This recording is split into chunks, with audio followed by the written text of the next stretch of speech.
Selamat malam para pendengar setia di seluruh Indonesia di Dongeng Aki Rukman.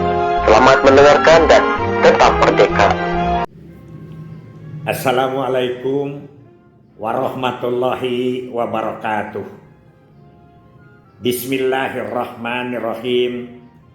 Idza zulzilatil ardu zilzalaha wa akhrajatil ardu asqalaha wa qolal insanu malaha yauma idzin tuhaditsu akbaroha bi anna rabbaka auhalaha yauma idzi yasdurunasu astata liyurau a'malahum fama ya'mal misqala dzarratin khairan yarah wa may ya'mal misqala dzarratin syarran yarah. Amma ba'du. Bapak, Ibu, dan kawan-kawan sekalian serta anak cucu Aki menyimak dongeng ini. Malam ini kita akan berbicara tentang surat Al-Zalzalah, terutama di ayat 7 dan 8. Di situ mengatakan bahwa kalau dalam bahasa Sunda itu ratu tara ngahukum, pamarentah tara nyiksa, nagara tara mamaksa, laku lampah menjadi hakim nadiri. Melak cabe bakal buahna cabe, melak bonteng bakal buahna bonteng, melak hade bakal buahna hade, melak goreng bakal buahna goreng. Jadi itu adalah sebab akibat dari kehidupan.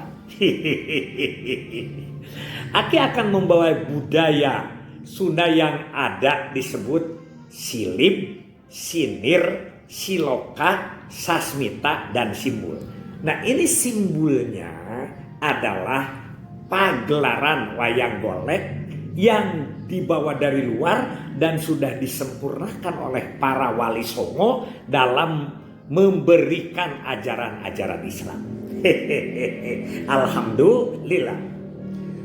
Yang pertama yaitu akan dibicarakan tentang orang-orang yang mati di dalam Baratayuda. Jadi Baratayuda itu mengingatkan kita nanti akan ada perhitungan di akhir. Kalau di pewayangan itu masih di dunia, tapi kalau kita ajaran Islam nanti di akhir akan ada perhitungan. Hari akhirat mah, kalau akhirat mah bagaimana di dunia? Kalau di dunianya baik, insya Allah di sana juga akan baik. Begitu ya. Ini begini, yang mati-mati akibat kari kelakuannya sendiri itu diantaranya yang pertama adalah Kombayana atau Dorna. Dorna itu mati di dalam cerita Jaya Lengakan, yaitu oleh Destra Jumena. Destra Jumena adiknya Sri Kandi. Pertama, Dorna pernah ngaheureyan. Pernah mempermainkan Sri Kandi. Tapi ke Destra Jumena yang masuk sukmanya itu adalah Bambang Ekalaya. Karena Ekalaya itu sakit hati oleh Dorna. Pertama dia tidak diterima sebagai murid karena Dorna adalah membeda-beda kasta. Karena Ekalaya bukan dari keturunan Arya. Yang kedua, walaupun dia sukun mengikuti cara-cara ilmunya Dorna tapi tidak langsung, bahkan sampai membentuk patung Dorna, tapi tetap tidak diakui keilmuannya. Sehingga akhirnya dia mengalahkan muridnya sendiri yaitu Arjuna. Tapi kepintaran Kresna mengatakan bahwa akhirnya Bambang Ekalaya itu meninggal. Orang pedalangan bilang marakayangannya ku karatu teu diterima itu ya. Jadi ku langit teu ditampi, ku bumi teu diterima. Jasadnya itu seperti itu ya, begitu. Itu yang pertama. Yang kedua adalah siapa? Yaitu Bisma. Bisma itu adalah sesepuh di Astina. Dia mati itu oleh Sri Kandi. Padahal bukan Sri Kandi, tapi kemasukan yaitu sukmanya Dewi Amba yang pernah sakit hati oleh Bisma. Mungkin dilecehkan atau mungkin dihina, begitu dalam cerita-cerita pedalangan. Jadi kembalilah ya, ratu taranga hukum, pemerintah tara nyiksa, negara tara memaksa, laku lampah nu jadi hakim diri. Begitu. Yang ketiga siapa? Dursasana. Dursasana adalah salah satu orang yang gagah rongkah, adiknya Suyudana yang ada di Astina. Dia itu pernah mempermainkan siapa? Dewi Kunti Nalibrata. Dia pernah ingin dan dia pernah mempermalukan Dewi Kunti di depan umum. Ya. Sehingga si sanggulnya Dewi Sunti itu copot dan merumbailah rambutnya ke bawah. Dewi Kunti bersumpah tidak akan disanu lagi kalau sebelum dikeramas oleh darahnya Dursasana. Akhirnya Dursasana di dalam Baratayuda itu kalah sama anaknya Dewi Kunti yaitu Bima. Dan kemudian kalau yang lain itu cuma sekedar mati kemudian dimakamkan dan lain sebagainya.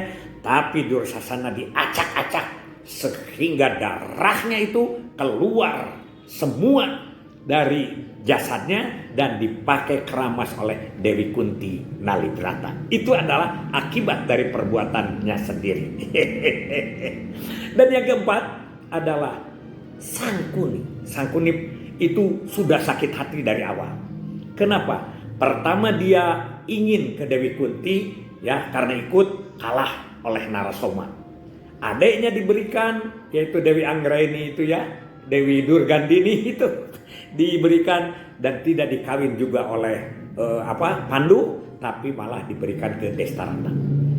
Dia membuat akal-akalan, membuat tipu muslihat dengan lidahnya yang bersilat supaya Pandawa kalah di dalam permainan dadu dan kemudian Pandawa itu adalah sengsara selama nyamur berpuluh-puluh tahun. Di samping itu tetap saja bahwa negara Astina tidak diberikan kepada Pandawa. Itu liciknya Sangkuni. Nah, ini dibuktikan dalam Baratayuda. Sangkuni juga adalah kalah sama Bima dan kemudian dibebekan, disobekkan mulutnya, lidahnya disobek-sobek karena dia adalah sumber malapetaka dengan lidahnya yang mencederai, yang memfitnah, yang meliciki kepada para Pandawa semuanya. Demikianlah kawan-kawan sekalian. Saya ingin bahwa ini menjadi pelajaran oleh kita semua bahwa nanti itu ada kata-kata laku lampah anu salah tangtu menang hukumula. Sabagus jadi istilah wong salah satruning Allah. Jadi kalau perilaku yang tidak baik nanti akan ketahuan dimanapun. Apalagi nanti di akhirat karena kita hidup atau nanti setelah mati kita tidak hanya bilatungan. Bilatungan itu dengan belatung-belatung itu ya. Tapi kita akan balitungan, akan perhitungan ya. Itu yang ingin Aki ambil dari pelajaran apa yang dikatakan Baratayuda. Akhirnya hayat daripada Astina sirna semuanya, kalah semuanya dan negara dimiliki oleh Amarta, oleh orang-orang yang benar dan jujur. Itu ajaran-ajaran dari wali yang Aki temui di dalam buku-buku tulisan-tulisan para wali dan ditinggalnya. Itu pun hanya sedikit. Mohon maaf kalau ada kesalahan. Billahi fisabilil haq. Wassalamualaikum warahmatullahi wabarakatuh.